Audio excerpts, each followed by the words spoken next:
เฮาสีมาถ่ายอยู่แคมป์ของหลังจากปลดล็อกดาวน์โควิดก็เปิดมาได้อาทิตย์หนึ่งแล้วเนาะแคมป์ของแต่เฮายังไม่ได้มาลินแต่ตอนนี้เฮากำลังมาอันนี้ก็คือห้างที่เจ้าเปิดยังไม่ค่อยมีคนมาปานใดแต่ว่าก่อนสิเข้ามาส่งเจ้าอนุวงศ์ก็จะมีการกวดกันกรองโควิดก็จะมีการยิงเลเซอร์หรือการล้างมือด้วยเจลในเบื้องต้นคือเจ้าขวด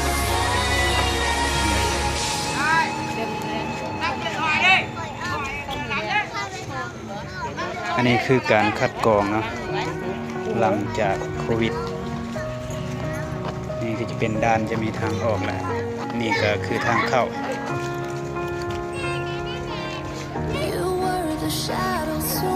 จะเป็นอุปกรณ์ตรวจกับเจลล้างมืออยู่ส่วนเจ้าอนุวงศ์แคมป์ของคนหลวงเวียงจันทร์นี่ก็เข้ามาในแล้วเนาะเรียกว่าสิพามาเลาะทางในมีคนหลายสำหรับ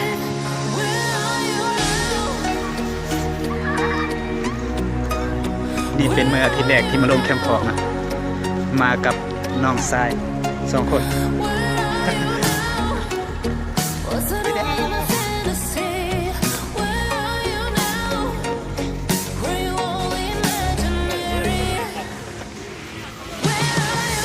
ว่าสังคมลาวจะบ่ค่อยมีโควิดแต่ว่าถึงขั้นล็อกดาวน์ใน19 คนเป็นตัวให้ตอนนี้ก็ปลดล็อกดาวน์แต่ว่าหลายคนก็สงสัยสิได้กลับตัวอยู่งานออกมาใช้ชีวิตปกติแต่ว่าก็ยังมีหลายคนที่ย่างโควิดแล้วก็รัฐบาลเจ้านี่เปิดทางมีคนการเริ่มต้นชีวิตใหม่เปิดทางนี้เพราะว่าทุกคนเจ้าน่าจะดีขึ้นเพราะว่าคนปกติและขอทางอย่างมันคือกับการที่จะตัดจากโลกภายนอก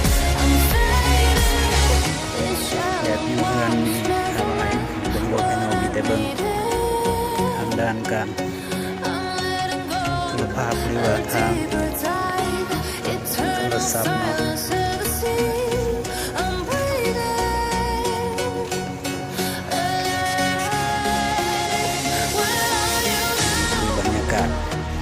ยามแรงแคมของ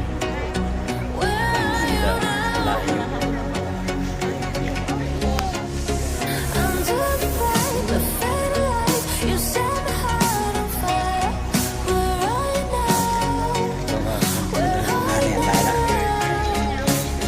แบบว่าภูมิใจเพราะเราเกิด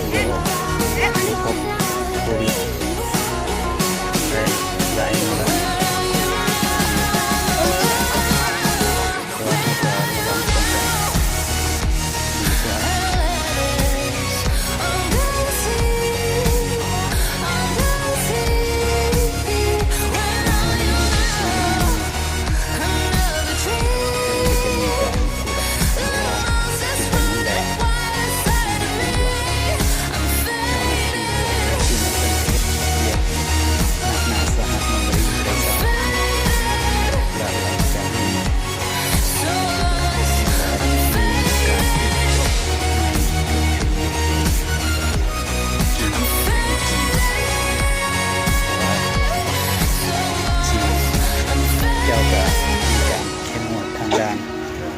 สากลและด้านภาคพื้นหรือว่าด้านพื้นฐานเนาะด้านสากลอยู่บนเตียนหรือว่าสนามบินที่เจ้ากับมีการเข้มงวดกวดนี่ก็คือจุดที่เจ้าหน้าที่เพิ่นก็อยู่บ่เซาเนาะในการให้เกียรติมันก็ลำบากพอสมควรเพื่อประชาชนและเพื่อคนที่มาใช้บริการทุกห้างและทุกห้างค่ะเชื่อความปลอดภัยของทุกคนการเที่ยวอยู่นครหลวงมันก็น่าแน่นพอสมควรแต่ว่าห้างนครหลวงเวียงจันทร์ของเขาก็เตรียมจะเปิดบริการทุกอย่างคือปกติแต่ว่าโรงแรมกับการท่องเที่ยวเอานั้นบ่สามารถเปิดได้และเส้นทางการเดินทางไปยังประเทศที่ยังมีเชื้อโควิดอยู่มันจะถึง ปิดก่อนยังไม่ได้เปิดแล้วร้านเสื้อผ้าก็เปิดขายปกติแต่ว่ามันยังขาดลูกค้าเลยนะตอนนี้ต่างประเทศยังเข้ามาเนาะอยู่โรงแรมกันจังซี่ยังพบวิกฤตอยู่ด้านการบริการขนส่งคือรถเมล์การบริการรถเมล์ในเรื่องจันทร์